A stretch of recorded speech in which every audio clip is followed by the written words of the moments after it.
Pra que chorar assim, se você tem vitória lá na cruz?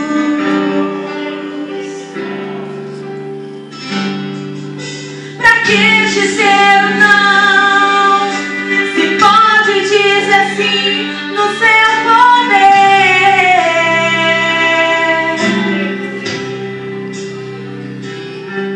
Não olhes para trás, olhando nele você vai vencer. É no nome de Jesus que você vai enfrentar o inferno todo de uma vez. Você é projeto santo do Senhor, a vitória na tua vida, diga amém. E no nome de Jesus vai prosseguir, para o inferno luta e vence com poder. Sinta agora a unção de Deus fluir, Deus entrega hoje a bênção pra você. Levante as suas mãos e receba no nome de Jesus, aleluia.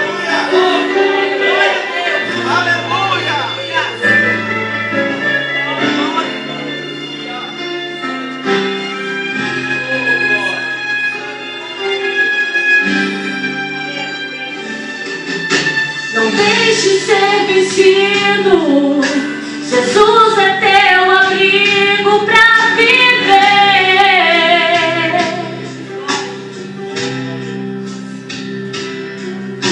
Derrota não é de Deus, pois Ele só venceu, nunca perdeu.